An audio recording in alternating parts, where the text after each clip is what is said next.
Welcome to Biohacking with Brittany. I am excited that you are joining me this week. I talk about health and wellness and biohacking, obviously. And I love this community that is growing.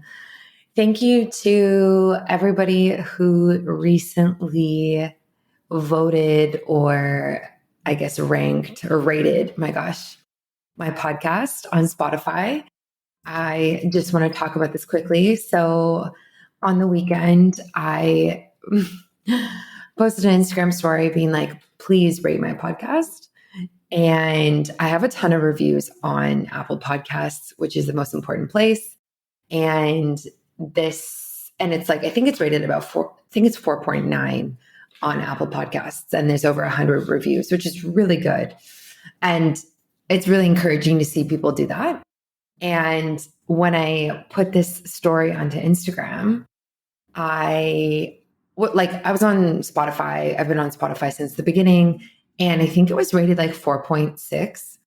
And no one really rates on Spotify. It's not as big of a deal, I guess. So I was like, let me just try to get more ratings. I think I had 16 ratings or something, like not many at all. And I was like, I should probably get my numbers up a little bit to be more reflective of how many listeners I have. And so I posted this story, and then I guess whoever through my Instagram trolled me and gave me a bunch of really low star reviews. And so it went from 4.6 to 4.1 within, I don't know, 12 hours or something of that story being up on Instagram.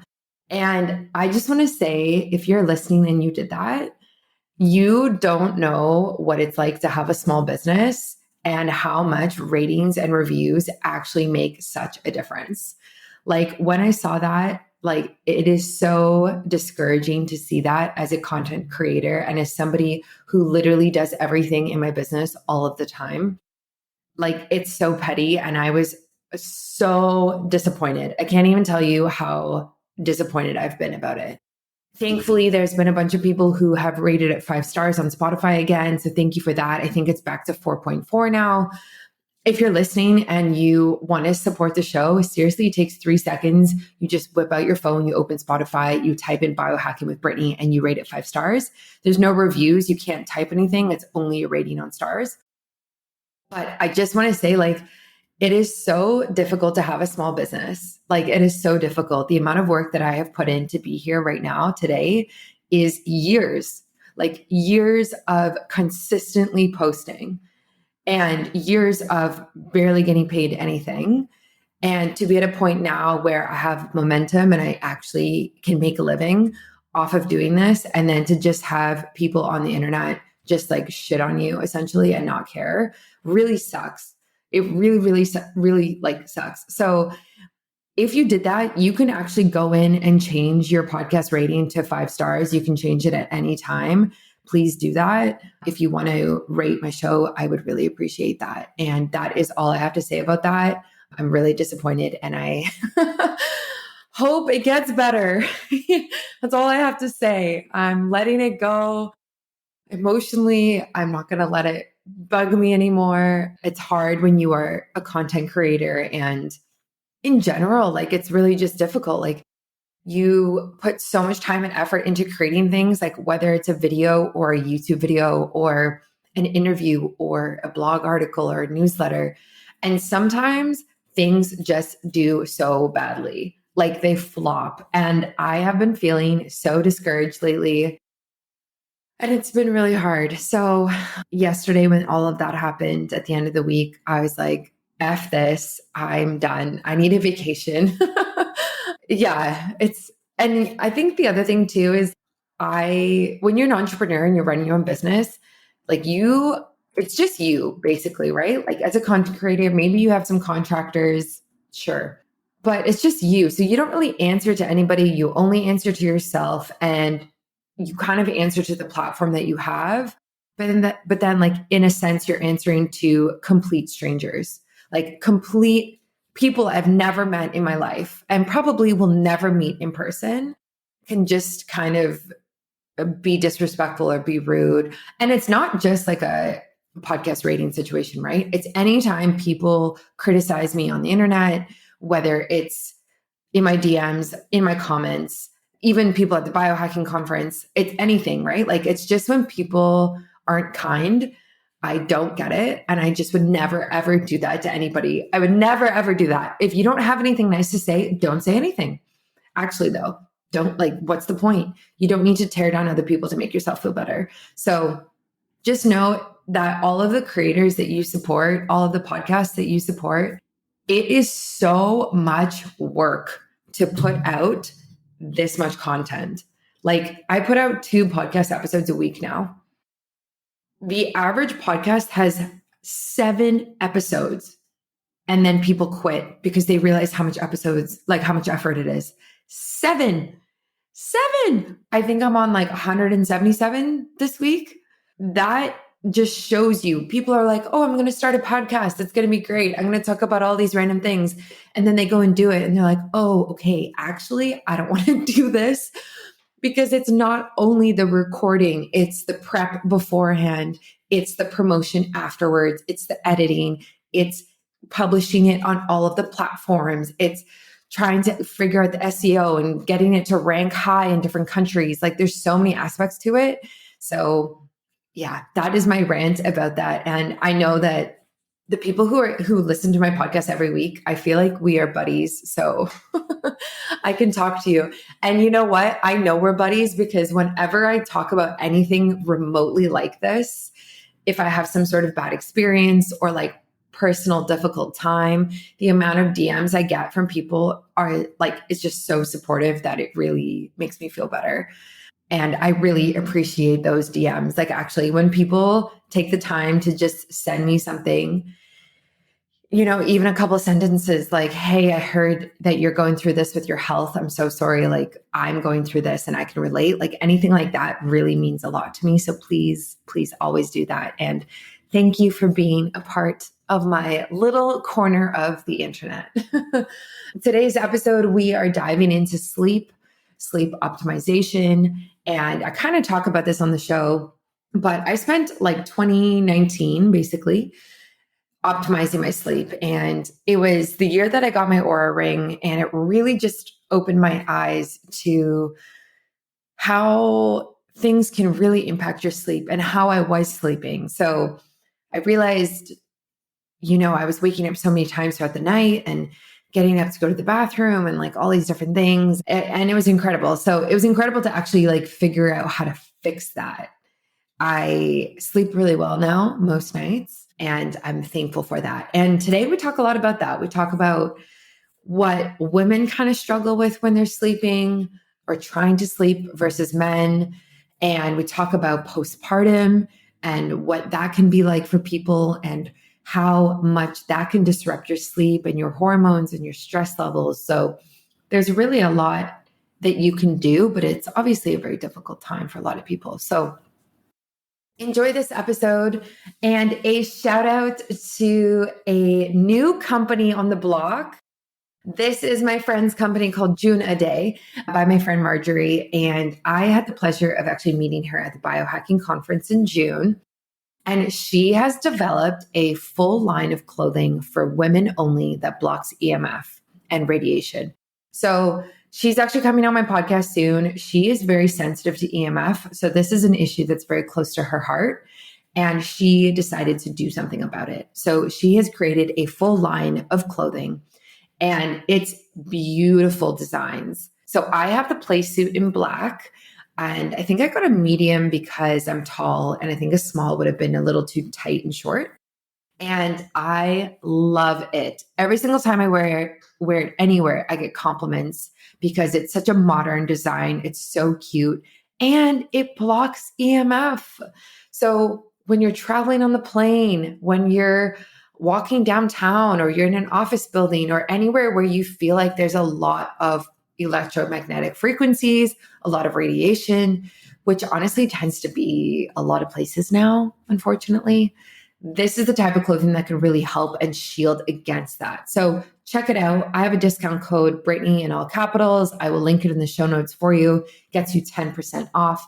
And It's phenomenal. I think I wear that play suit at least once a week right now. And another shout out to No Chi. This is the menstrual support supplement that I'm taking, and it's called New Moon by No Chi. Actually, you might say their company New Chi now that I'm thinking about it. I actually just interviewed them on my podcast, and that episode is going to be dropping very soon because we talk all about traditional Chinese medicine for women. And we talk about acupuncture, and we also talked about these herbs that are in this supplement. It's really helpful. It's very gentle. You can take it for multiple months, and it's got things like ginseng in it.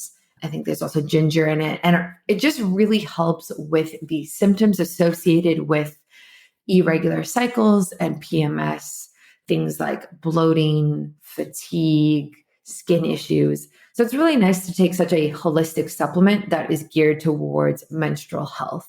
I love traditional Chinese medicine. I have been loving it and using it for the last couple of years, and this product just goes perfectly with that.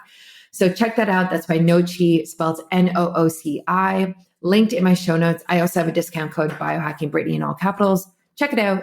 All of this is on my website, by the way. You can always take a look there and enjoy this episode. I will catch you later this week for another one. I put out episodes every Tuesday and Friday.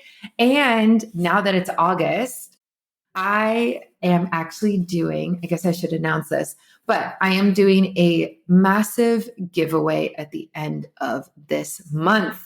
Yes. So I'm doing it a little differently. There's going to be 2 days, and each day is going to be a bundle of prizes. So in total, there'll be 2 winners, one from day 1 and one from day 2. And there are, I think it's like 13 brands who are going to be featured. And you could win a massive box of biohacking, wellness, health, tech, and gear. Like all of your favorite brands and companies are going to be featured. And it's going to be really, really big. Each day will be worth a few $1,000s. And I have all the products here with me. So I'm actually going to create the prize and the box and send it to the winner myself. So stay tuned for that. That will be launching at the end of August on the Monday and the Tuesday. I'm so excited for that. It's actually in conjunction with my birthday. My birthday's in September, but I'm doing this a little early. I am a Virgo, and I just wanted to really do something special for my birthday this year and be able to give you guys all of the prizes, all of the biohacking gear and tech that you've ever wanted. So that's coming at the end of the month. Stay tuned and enjoy this episode. I will catch you on Friday for another one. Welcome to Biohacking with Brittany. I am so excited that you are listening this week. Today, I have a friend and a special guest on the podcast, Morgan Adams. I actually met her at the biohacking conference, and I was just saying to her right before we started recording that I met a lot of really cool women, and I've had a bunch of them on my podcast. And honestly, they've been the best podcast episodes I've done. Like, I don't know if it's because we just got to meet and we already had like a connection, but there's something about it that's just, it makes it amazing. So we are going to dive into today's episode. Morgan Adams is a sleep expert, which is awesome because I love talking about biohacking sleep. She is known as the sleep soulmate, which I think is really cute, cool and cute. And she is a double certified holistic sleep coach and on a mission to help women reclaim their rest and achieve better sleep. So Morgan, welcome to the show. Thank you. It's so good to be with you. Yes. Amazing. Yeah. So I am so curious. I spent basically all of 2019 really hacking my sleep because I was having, specific sleep problems at the time. How did you kind of get into the realm of sleep health in general? Yeah, really good question because there's a very interesting backstory. So close to, I would say almost 20 years ago, I had a really awful bout with insomnia. And I had the kind of insomnia where I would lie awake at night up to maybe 2 hours waiting to fall asleep. And the insomnia episode was kicked off by, an issue in a romantic relationship. That's all I'll say. And I was just extremely frustrated. So I went to my family doctor and was given Ambien.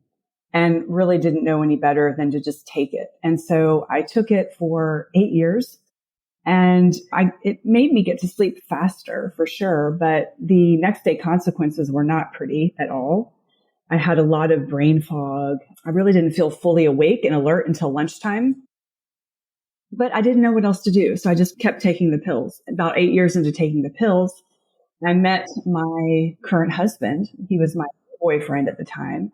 And he kind of gave me some tough love in a very kind way. He said, Morgan, when you take these pills at night, you kind of become a zombie, and it freaks me out. And I thought, oh my gosh, he's totally right. And that was my impetus to stop taking the pills. So what I did was I tapered down the pills by cutting them, into smaller increments. And knowing what I know now about sleep medicine, sleep drug, you really need a professional to guide you through that, because it can be really challenging to get it right. And I feel like you need a lot of support. So I don't recommend going that alone. If you're currently taking sleeping pills, you need some guidance. I was able to successfully get off the sleeping pills, fortunately, and slept pretty well for years after that. And then there was a huge plot twist. And that plot twist is something we can all relate to. We all went through it. And that was the very beginning of the pandemic, March of 2020. I started to have problems sleeping again. And I got very concerned because I did not want to go down that road of insomnia again. So I started researching sleep and, how to get better sleep. And ultimately I was able to course correct and get myself back on track. I bought an Oura ring, which was super helpful and showing me some data. And with this new fascination with sleep, I started to just organically post things on Facebook to, my friend group. And it turned out that a lot of other people were struggling with their sleep around the same time. And I just got so interested in sleep that I had this revelation. It was actually summer of 2020 that I decided I'm going to be a sleep coach. I'm going to help, because I felt very, very passionate about helping women with their health. I dealt with breast cancer in 2018, and that just kind of propelled me into this huge health journey. And I just felt like sleep was the ticket, because it's such a foundational piece of our health that can impact so many areas of our life. So that's really how I got started with this a few years ago. Wow. Yeah, I love that. That's such a unique story. And I bet you there's a bunch of people who could relate about going through sleep problems during COVID, especially in the beginning, when it was like, I just remember feeling like everything was so unknown and there were so many questions and so little answers. And yeah, the amount of stress, and also just like the amount of people who started drinking more in the beginning and eating more. And I'm sure, as we know, and we can talk about, like, that really can play a role in your sleep. So yeah, I get you on that front. I'm curious, when you work with women, do you see any commonalities amongst women in terms of how, like, kind of the struggles that they have with sleep, like, that are uniquely to women versus maybe what men might deal with? I think probably the biggest issue I see is anxiety and stress that are quite often related to a couple of issues. I actually work a lot with midlife women. So we're talking about some more hormonal challenges. But I would say globally with women, what I see a lot is the stress and anxiety of their lives, because they are taking on so much. Women are often they're caregivers. A lot of the women I work with are in pretty high demanding roles at work. And so all of these stressors and just never having any time to decompress, all of that stress can really pile up at the end of the day and cause some issues sleeping. So I would say that would be the biggest commonality, is the stress and anxiety seems to kind of run parallel with most of the clients that I work with. Yeah, that makes a lot of sense. Do you find that women are typically more light sleepers and men are typically more deep, like, sleepers? Does that make sense? I would say that can be the case for a lot of my clients. Okay. I mean, I know that in my own marriage, my husbands can sleep through pretty much through anything. Yeah. And I have a lot of clients who kind of mirror that. Like the women will wake up pretty easily. And there's probably research on this that would be interesting to delve into, but it could go back to just having children. A lot of women who've had children will say to me, and I haven't had children, but they will say that once they had children, they would wake up, because they would hear the baby, right? And then once the baby was not a baby anymore, they kept being hyper vigilant with hearing things. And so I think that we often see women, report lighter sleeping than men. So yeah. Yeah. So it's interesting that you say that, because I don't know where I heard this, but I heard that typically that is the case of like women tend to be lighter sleepers and men are deeper sleepers. And it's because of that very reason, like biologically, women typically have gotten up in the middle of the night throughout history to be and attend to babies and children. And so like naturally we're almost like wired to not struggle getting more deep sleep, but just not be able to sleep through everything. And it's almost like, which is kind of annoying, because that means like our nervous system, like how does it even really decompress if it's almost like kind of just waiting for something to happen and wake up to? Like I'm a light sleeper, and when my dog whines, I hear him, like, and I get up, right? And my husband will just like sleep through things. So I already see that like biologically playing in our roles, but I don't know if there's really even anything we can do about that. Yeah, it's hard. I think that one thing we can do, I know I do this personally. So we have a new puppy in our house and puppy's kind of like a baby in a lot of ways. So when trying to, with your surroundings and your bedroom, what I find to be helpful for myself and some of my clients is having white noise machines or kind of nature sounds in the background, or even earplugs, because of that sensitivity to noise. Again, it's really important to keep our bedrooms very dark. And so if we can try to minimize those outside distractions, that's great. I mean, it's not a surefire way to prevent wake ups from things that we hear, but it can be pretty helpful. Yeah, no, I love that. I think that's a really good point and can help a lot of people. I'm curious, like what you've seen when you've worked with clients in terms of benefits in their health, and maybe not even actually just in their health, like maybe just in their life. Like when you work with clients for a few months, what do you typically get reported back to you of like the biggest changes and benefits that they see? Yeah, well, besides just sleeping better, what we also find is some of their daytime gets a lot better. So they find themselves less anxious and stressed. They find that they have more energy during the day because they're sleeping better. Oftentimes we'll see improvements in relationships, people setting some more boundaries with their family. So we see a lot of really nice benefits other than just sleep. So sleep just affects so many areas of our life that when you correct poor sleep, you see so many wonderful ripple benefits come out of it. Yeah, no, that makes sense. Because I guess like you're just more mentally and emotionally and maybe even physically able to show up during the day. Absolutely. Yeah. I feel like when you have really had that solid quality rest overnight, you are able to show up much better. You're able to emotionally regulate, and that can spill out into how you relate to your colleagues at work, your kids, your spouse, partner, whatever. You're just able to keep your cool, because we've all been there. I mean, I know I have. I know I still do. Sometimes if I've had a really crappy night of sleep, just being snappy the next day, and unintentionally to my husband. And I'm like, I didn't mean, please forgive me. I slept poorly. And, he understands, but it really can impact people who are close to us, our coworkers, everyone around us. So people are just a lot nicer when they've slept well. Yeah. Oh, absolutely. Like I know when I'm low on sleep, I'm so irritable.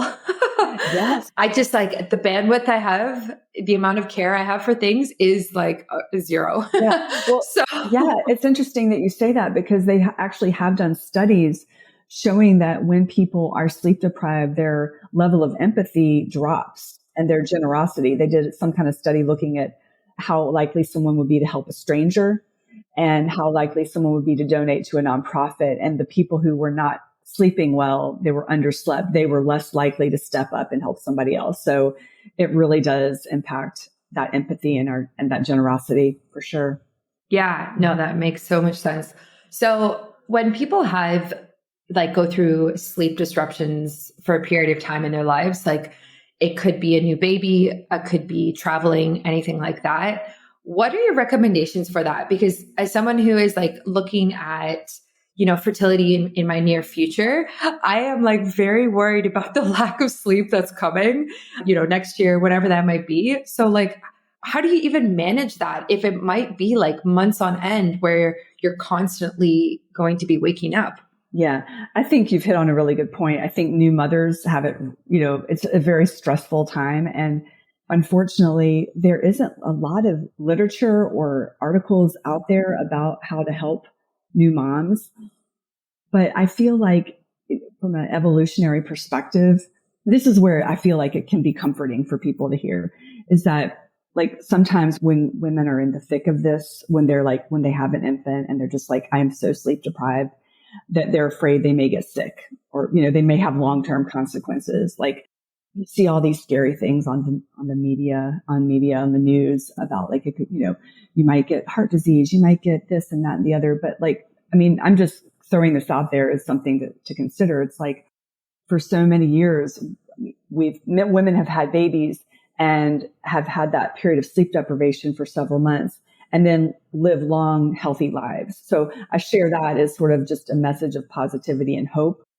And when you're in the thick of it, it can be very, very daunting because, like we said before, it really messes with your mood and your emotional regulation and just increases your stress. So I would say that, one way to really cope with that sleep loss would be trying to use the natural daylight to your advantage. So if we're able to get outside as much as possible, especially in the early morning when the sun is rising, and really harnessing the energizing powers of sunlight, because we know that the sunlight really can boost our mood and our energy. So that's something that's accessible to, most of us. I mean, some people have more challenges depending on where they live. But like if you're a new mom, taking your baby out in the stroller for multiple walks a day, because I think what a lot of people don't realize is we need to develop their circadian rhythm too, the babies. So we don't want to, I think a lot of moms, when they're new moms, tend to stay inside a lot, taking care of the baby. And that can further exacerbate circadian dysregulation and low mood. So just, if possible, just try to get outside and just take some walks, I think would be a really good solution for short term. Yeah, I like that. That's a really good idea. Is like, even if it's cloudy, like I live in Vancouver in Canada and it's so rainy in the winter, but even if it's cloudy, like still getting daylight outside in the morning can really, really help with the circadian rhythm. And the other like piece of advice that I would give is that it might be a period of time, maybe it's even a year, that like you are struggling with sleep. But I would just be cautious about things that could trigger sleep to be worse on top of you waking up. So like watching alcohol intake before you go to bed, eating late at night type of thing. And then I'm sure is like you educate everyone on is like really, really like biohacking or whatever you want to call it, your room, so that you can fall asleep as quickly as you can, right? So white noise, very dark, cold temperature, like that type of thing. So we can just like, it's still going to happen. You're still going to wake up, but like, let's just make it as least problematic as we can, I guess. Yeah, you're making really good points. I feel like it goes down to setting yourself up for as much success as possible, putting all those things in place, just setting up your environment, watching your alcohol intake, eating dinner on the earlier side if you can. And then another thing that just came to mind is more of a sociological type of solution, and that is asking for help, whether it's like, I mean, depending on your situation, you could have a friend come over to your house and let you nap for like a half hour or so, if you are especially sleep deprived. So really harnessing like the power of your community, because we weren't meant to do this alone. If you look at it in history, babies were raised in environments that were not just the nuclear family. There were grandparents and aunts and uncles in that surrounding home who could step in and help. So we're in a really weird spot because we weren't wired to take care of it all. So I think this just goes back to women, advocating for themselves and asking for help in whatever way that may be, from the spouse, a partner, or relatives, neighbors. And you can do a trade too. So like you can say, hey, I'll help you out at some point. If you can come in and rescue me and let me take a nap for a half hour. Yeah, I think that's such a good point. Hopefully people have some sort of support system, but obviously that's not the case for everyone. There's a ton of single moms out there who don't really have people. And that's really sad and really hard. And kudos to them for doing it, because wow, I couldn't imagine. Yeah. And so I think that's right. And like leaning on a friend, getting a babysitter and sleeping in your car. No, I'm kidding. But that's probably what I would do if I could. But yeah, it's like just prioritizing sleep and trying to fit it in. But I also don't feel fully qualified to even make recommendations on this because I don't have a kid. And it's probably so much easier for me to sit here and be like, oh, just do this without actually experiencing it. So, yeah.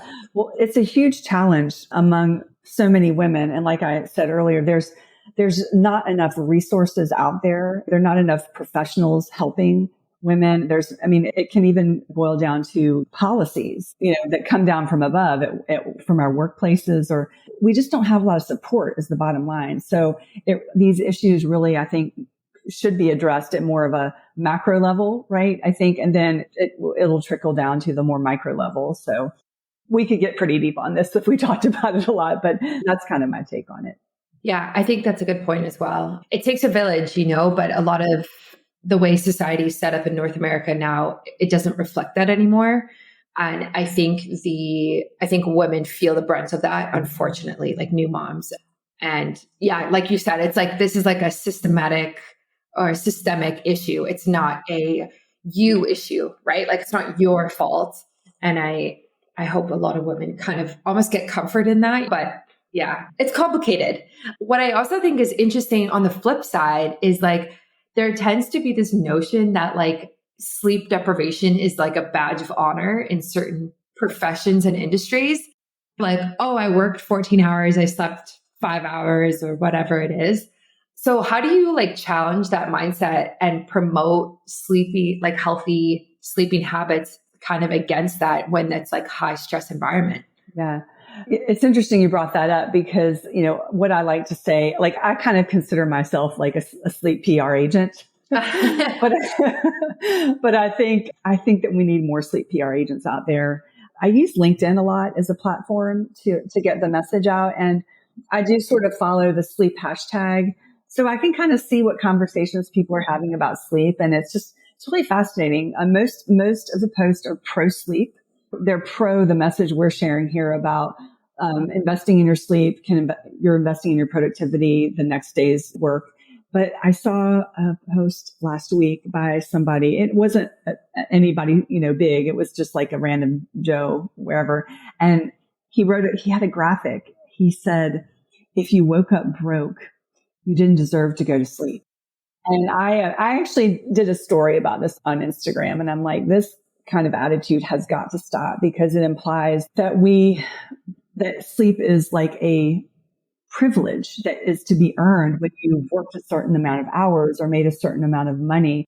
And I just want to say like that is just complete BS because sleep is a right that everybody has, whether or not we've worked a full day, whether or not we work at all, whether we're rich or poor, like we all deserve that. So I didn't comment on that guy's post, by the way. It just seemed kind of futile because I don't want to have squabbles on social media. But there is still some mentality out there that we have to grind it out. And I think the tide is slowly changing, but we do have not little people. We have like people like that trickling in sometimes, unfortunately. Are you concerned about EMF or radiation? Are you a woman in the health and wellness and biohacking space and you're just looking for cute clothing that blocks radiation? Maybe you are pregnant, maybe you're trying to get pregnant, maybe you're postpartum, or maybe you just really want to block your body from harmful frequencies that you are constantly bombarded with in our society these days. Finally, we actually have a cute solution by a company called Day. This is my friend's company, and I am so excited to be working with them. It's essentially airplane mode for your wardrobe.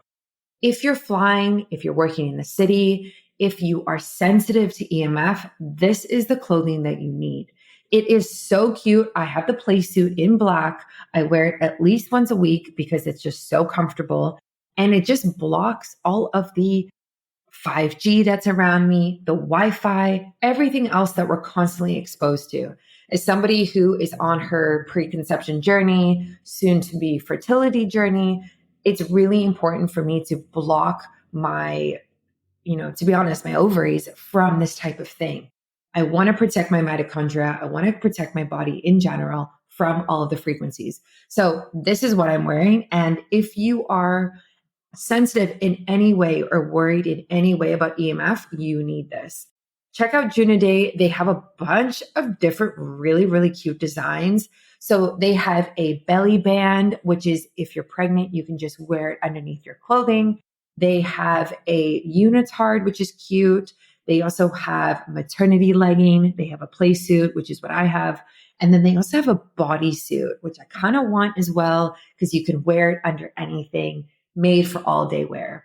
This clothing is so adorable. Definitely check it out. Buy Day. Use my discount code Brittany in all capitals. It will get you 10% off.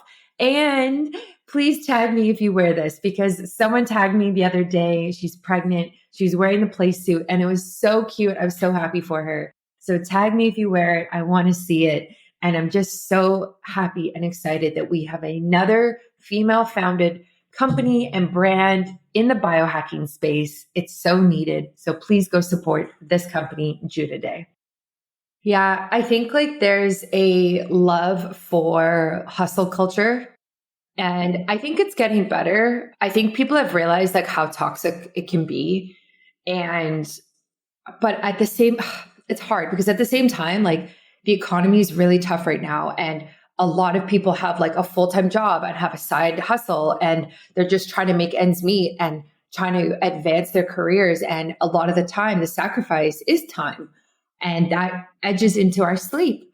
But at the end of the day, like literally at the end of the day, we should be sleeping. But like we sleep a third of our lives. Like that's insane. And if we don't prioritize that, it's like, what are you doing? Like that is so important for us to be able to show up for the other 2/3 of it. And people who aren't in the health world or aren't into any of this, like they kind of just don't really realize how important sleep is. Right.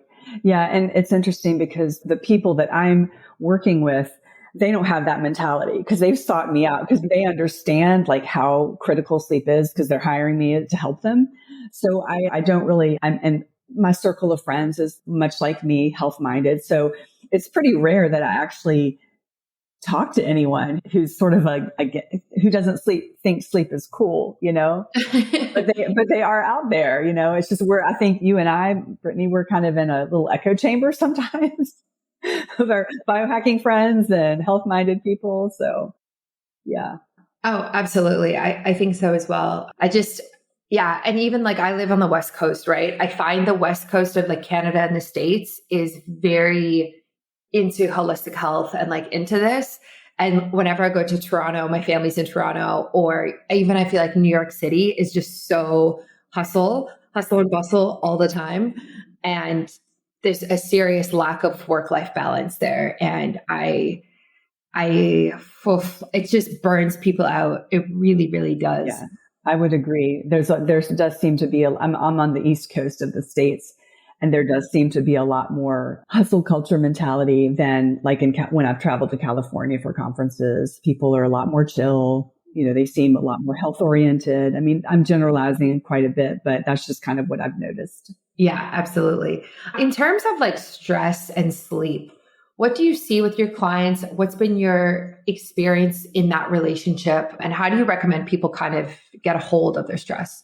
Yeah, there are a lot of ways to go about it. But what I really recommend is that people begin their day preparing for sleep. So I'm a big advocate of a morning routine. And when I say a morning routine, I'm not necessarily saying you need to be a morning person. You don't necessarily need to have a morning chronotype because we don't always, all of us don't have that. But even if you are somebody who's more of a night owl, you still have a morning, right?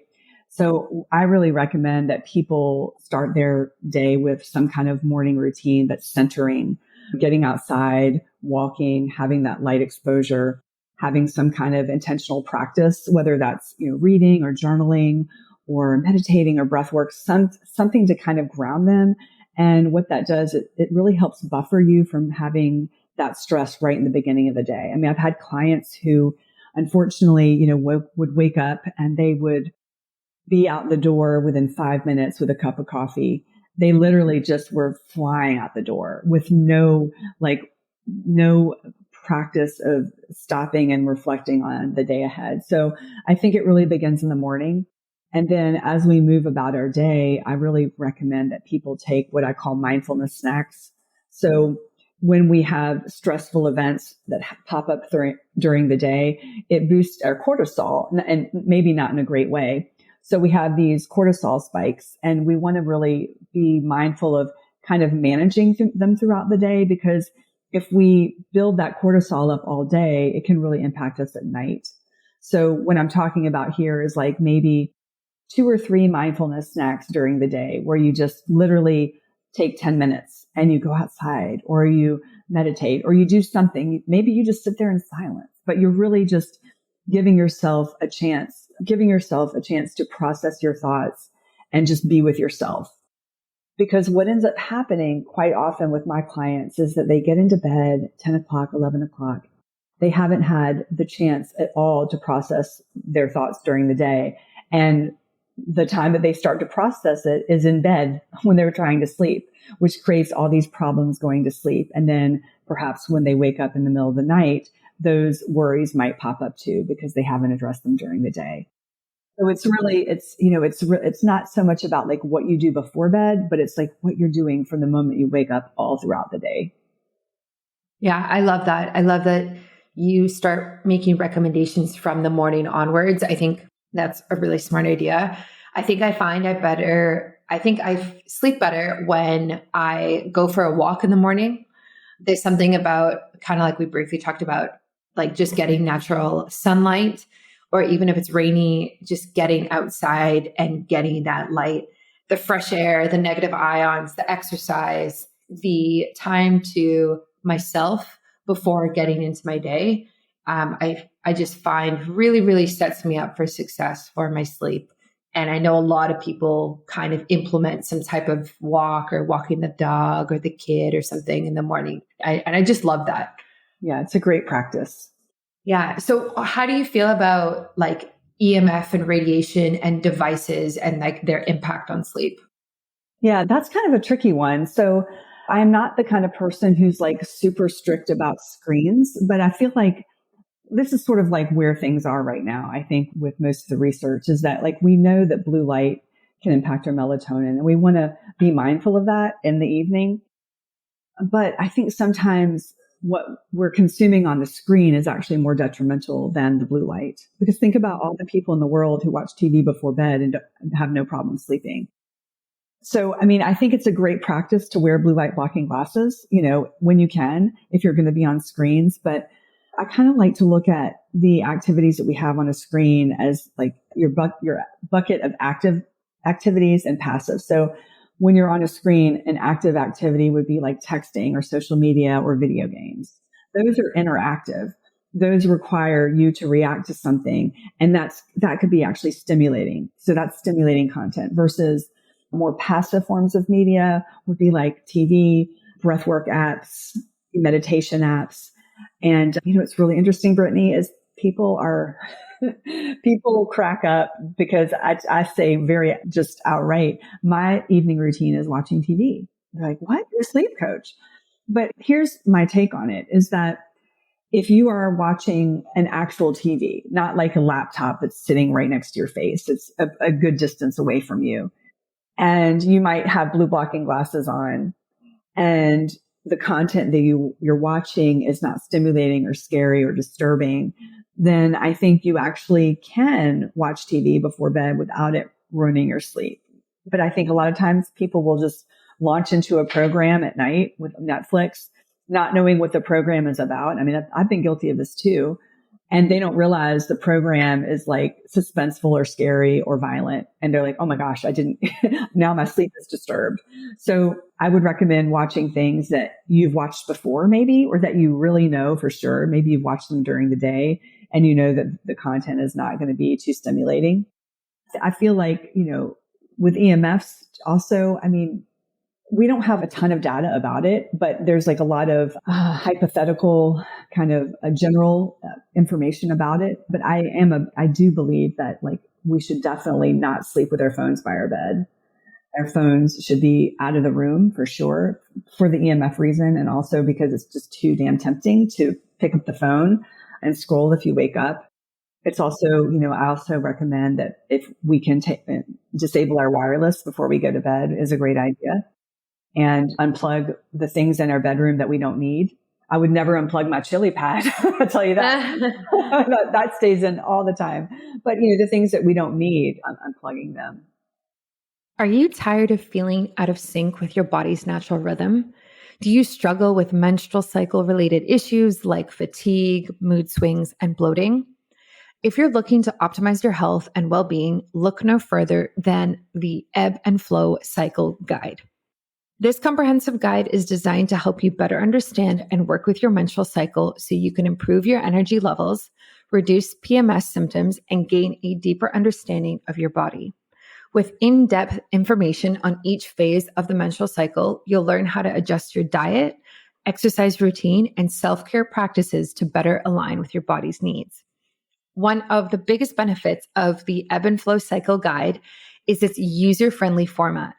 The guide is easy to follow and provides clear instructions on how to optimize your health throughout each phase of your cycle. Plus, it's packed with valuable information and insights that you won't find anywhere else. So whether you're a seasoned biohacker or you're just starting out, the Ebb and Flow Cycle Guide is the perfect tool to help you optimize your health and live in harmony with your body's natural rhythm. And with my expertise and guidance, you can trust that you're getting the best information and advice available.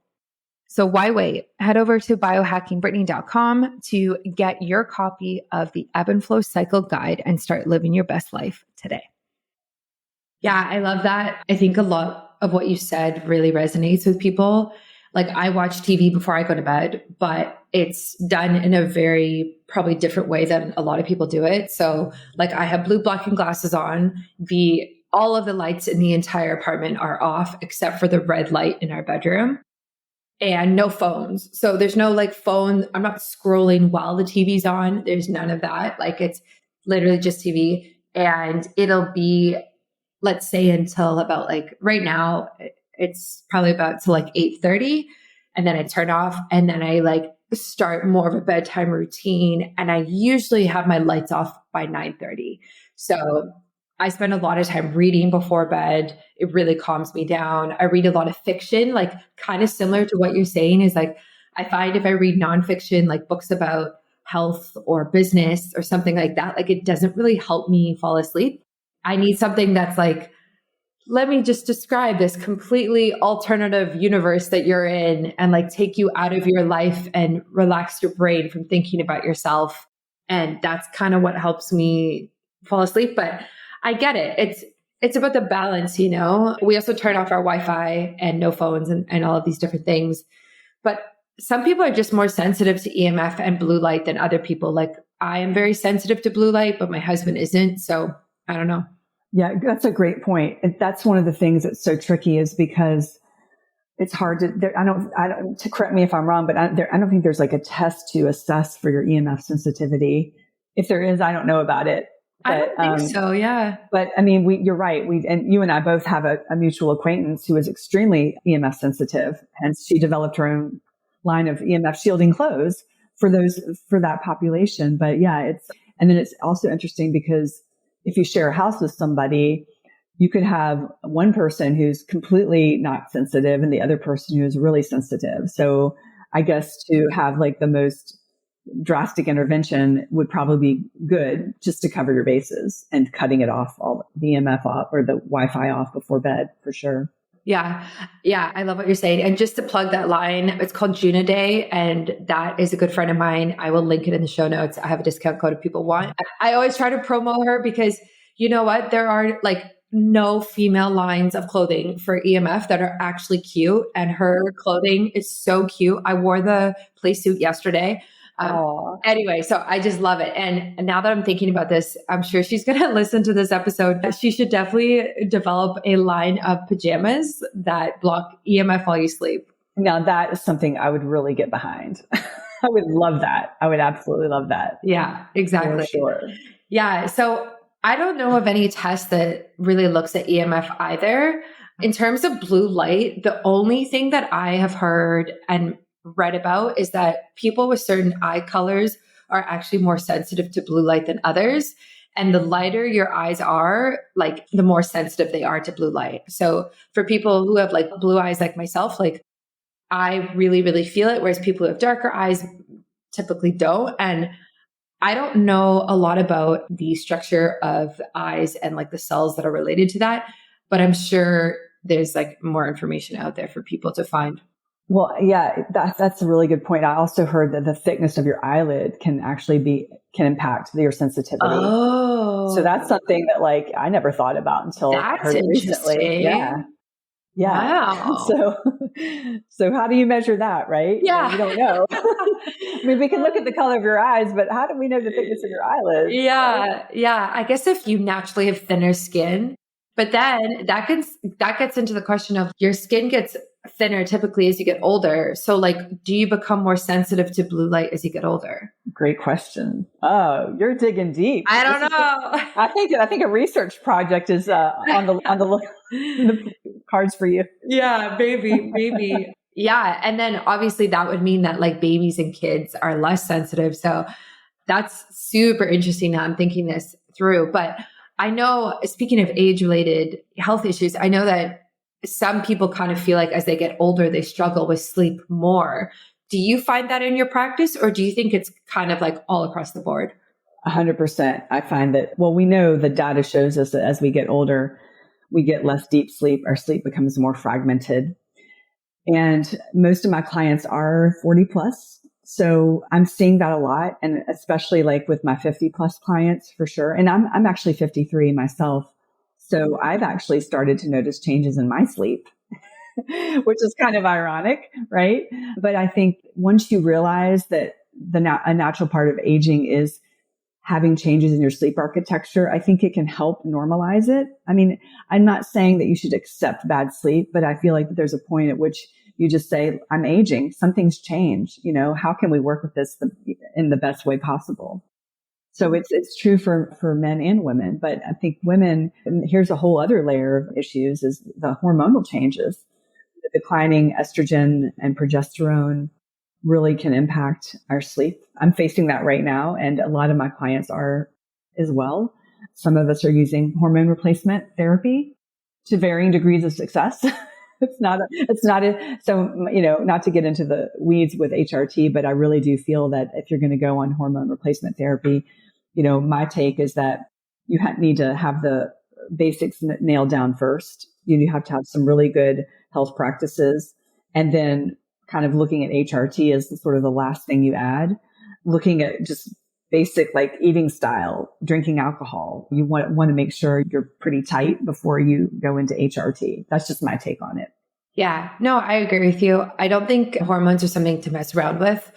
I've tried like progesterone cream before, and I think it definitely does feel good. It definitely can help, but you have to kind of know what you're doing. You know what I mean? Like if you're going to do it yourself, like even for women who are still like menstruating, you ideally only want to be taking progesterone cream on the second half of your cycle, because that's when it's supposed to be higher. So like, it's even just knowing stuff like that. Like you don't want to take it throughout your whole cycle because it's going to throw estrogen off, and then that can impact ovulation. And there's all of these other things that happen. So you really want to ideally work with somebody who understands it.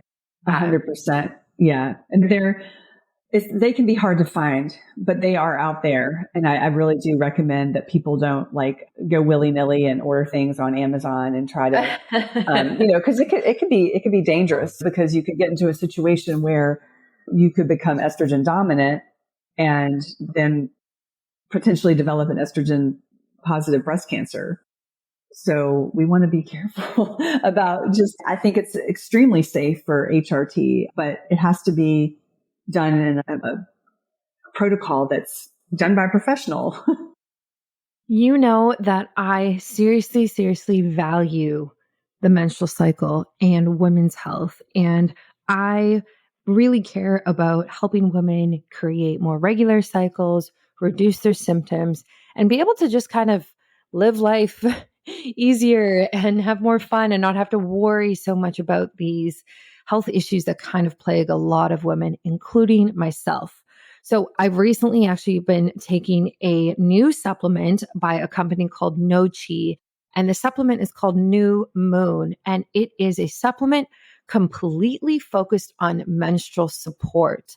It is rooted in traditional Chinese medicine and uses herbs like ginger, ginseng, and jujube that provide a ton of benefits, including relief from menstrual cramps, reduces bloating, helps ease PMS symptoms, and supports irregular cycles.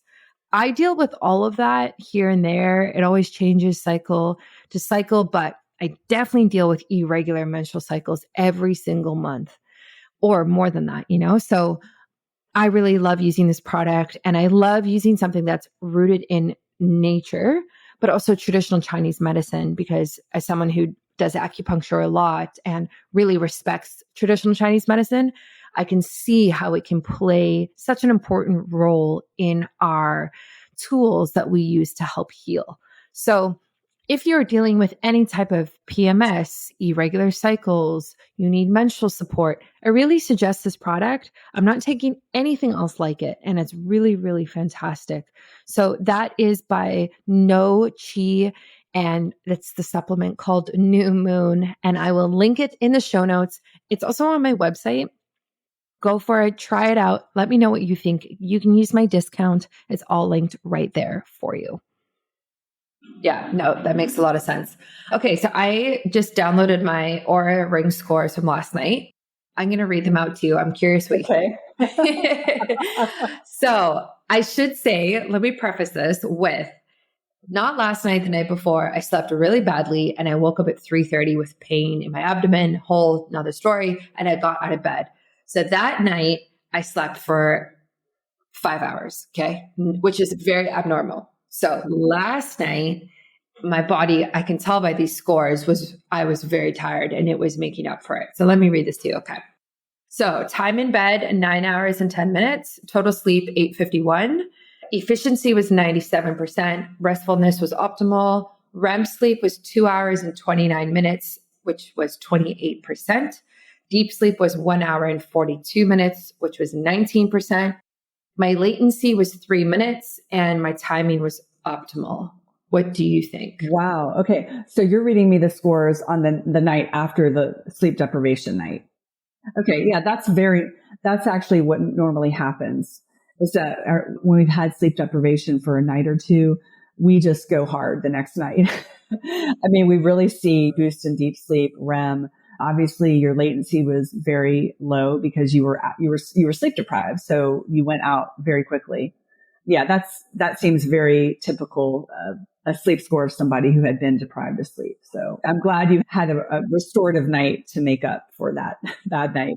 Yeah. So my sleep score was 94. But let me read you the night, like 2 nights ago. So this is more of like a average situation for me. So, okay, this one was actually, okay, we'll do this one. So this was on Tuesday, so Monday night this week. Time in bed, 8:17. Total sleep was 7:48. Sleep efficiency was 94%. Okay, so I read that. REM sleep was 1 hour and 36 minutes. So it's 21%. My deep sleep was 1 hour and 20 minutes and it was 17%. My latency was 8 minutes. So I guess my question is like, what percentage do you want REM and deep sleep to be at ideally? Yeah. So Ideally, REM would be about 20 to 25%, right? And then deep would be more like 15 to 20. But here's the caveat. We know that the sleep trackers aren't super accurate at measuring staging. So we want to be mindful and not freak out if we see lower than that. I think really my best advice for anyone wearing a sleep tracker is to pay attention to how you feel in the morning versus what the score says, because a lot of my clients come to me with a lot of anxiety about their sleep. And sometimes we find that wearing a tracker to monitor their sleep makes them more anxious. So that's something to keep in mind. One thing you can do for a situation like that is to wear your Aura ring and then look at the data once a week, so that you kind of you're kind of standing back from it a little bit rather than examining it like the eagle eye view. It gives you just a little bit more perspective, I think, than when you're looking at it every single day. Yeah, I found that I went through a phase of that last year. I took about a month off from looking at all my data because I found that I was getting so nitty gritty and I would over exercise and then my scores would be terrible and I would still want to exercise. So it was like this whole thing of how do I get good scores, but also keep this fitness routine I wanted to keep. And it was too stressful. So I just put it onto, I think it's airplane mode or something, but it still collects the data for 6 weeks as long as it's charged. And then I looked at it and it was a very helpful break for me. Yeah, that's a really good example of what a use case for a break would be. So I'm glad you did that. Yeah. Do you use the Aura ring or do you use a different one? I do use the Aura ring. I bought the Aura ring right when COVID started as one of the ways to kind of get things back on track. And I find it fascinating to look at the data over a long stretch of time. I'm looking at three years plus tracking. So I sometimes will just look at that longitudinal data, three plus years and go, this is interesting. My sleep has definitely improved, but over the past couple months, we're seeing some decline in the deep sleep, more early morning wakenings. That's very typical with perimenopausal women. So I'm not freaking out, because I know what to expect. And I'm trying to manage it in the best way I can, but it can be a little bit of a challenge at times. So I think it's good to know going in what the expectations are. Yeah, I love that a lot. I think it's interesting. So I've had mine since 2019, similar to you. And it's really interesting looking back at the data. Even the information on heart health, I find is really fantastic and helpful. And actually I think I've said this before, but getting the Aura ring was one of the biggest things in my life to happen that has moved me away from drinking alcohol, because yes, I had no idea how much it was impacting me until I got it and I saw my HRV and my heart rate on nights when I would drink alcohol. And I was like, oh, this is not good. Yes, I've experienced the same thing. And it has actually helped me to decrease my alcohol intake, because I don't like to see that data. I don't like to feel bad in the morning either. Yeah. Yeah. No I don't kidding. like either of those things. But sometimes when you see the objective data, it's enough of a push to change your behavior. Now, some people don't care. Some people are like, whatever. But you and I I guess we're kind of wired the same way in that we see the data and we make some changes. Oh yeah, there's no way that I could not care. Yeah. After seeing that, when you see your HRV is typically 80s, 90s, and then you drink a bottle of wine and it's in the 20s that night, you're like, oh, okay, my body really actually hates this. This is terrible. Yeah. And not only that night, but I find that the next couple of nights, the HRV is still sort of low. It takes a few days to recover from it. So yeah, sometimes it's just not worth it. It would also be interesting to analyze your data and see if there's any trends throughout the seasons. I just in where I'm in Canada, we have such distinct seasons here. The days are so much longer in the summer and stuff like that. And yeah, so I just wonder if my sleep is actually better in the winter because it's darker at 5 p.m. and there's less light and all of this type of thing. I don't know. Yeah, I mean, I think what you said could possibly mean that your sleep is better in the winter. I think there are quite a few people who sleep better in the winter than the summer because you've got more daylight. You're socializing more. It's hotter. So I think probably I would say most people sleep better in the winter, but that would be a fascinating thing to look at. I mean, to track and see seasonality, how things shape out. Yeah, I guess that makes sense too, though. Like a lot of species like hibernate during the winter and they expend less energy and that type of thing. In the summer, I'm definitely doing way more. I'm out way more. I typically drink a lot more in the summer too. Right now I'm doing a cleanse, so I'm not drinking at all. But yeah, that's so interesting. I'm just always curious about this stuff because it's like once you look at the data, it's like, okay, how do I benefit from this and apply this to my life and like help other people benefit as well? Do you recommend your clients get Aura rings or like an Apple Watch or something to help? It really depends on the client. So it depends on how anxious they are, really. That's like my main litmus test. And I really talk to them about it. There are certain clients, interestingly, so some clients come to me and they say, Morgan, I'm getting 3 hours of sleep. And they don't have a tracker. They're just saying, I either get no sleep or I'm only getting 3 hours of sleep. And usually what's going on in that situation is something called paradoxical insomnia, where you're actually sleeping, but your brain isn't registering that you're asleep in the light phases. And so in those situations, it can be actually helpful for them to have an Aura because what they'll see that they got like 6 hours when they thought they got 3. So it's actually a relief to some of those people to see, oh my God, I actually slept. The thing is their brain didn't register they slept, right? Which is really hard on them, right? And the next day. So those people are like a minute section of, a minute part of my practice. But then we've got the people who are really anxious and worriers. And so for them, I have to get to know them a little bit. And then we have a discussion and some are like, yeah, I think I can handle this. And some are like, no, I don't think it's going to be good for me. So it's a really interesting discussion to have. Some people it's really such a personal decision. I don't want anyone to ever feel like they have to get a tracker to work with me. But if they want to wear one, then I can definitely help them out with it. Yeah.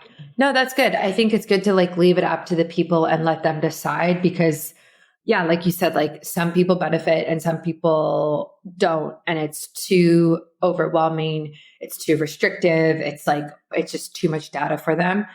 And then you get like people who are into biohacking who are like, yeah, of course I have an Aura ring. What do you mean? Yeah. We're just so keen on it. Right. So it really depends. But this has been so great. If people want to optimize their sleep with you, how can they do that and how can they connect with you?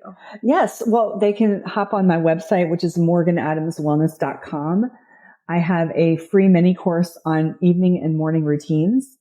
And I also offer something called a sleep clarity call. So if you're really struggling with your sleep or you want to optimize it, what you do is you just hop on a call with me and I help you kind of get some more clarity about your sleep issues and help you devise a couple of like easy strategies to get yourself back on track. So I love to connect with people on Instagram as well. My handle is morganadams.wellness. I do a lot of, content there and love to chat with people. So reach out and let's talk about your sleep. I love that. I will definitely put that in the show notes and the website. Thank you so much for your time and coming on this podcast. This was awesome. And I know my audience will benefit a lot from it. Thanks for having me, Brittany. Thanks for listening to another episode of Biohacking with Brittany. If you're interested in finding the show notes or the sponsors for this episode, you can do so on my website, which is biohackingbrittany.com. Remember to follow me on Instagram where I'm most active. My handle is @biohackingbrittany. And if you're interested in working together and you want to email me directly, you can do that. My email is info@biohackingbrittany.com. And I look forward to hearing from you and having you tune in next week.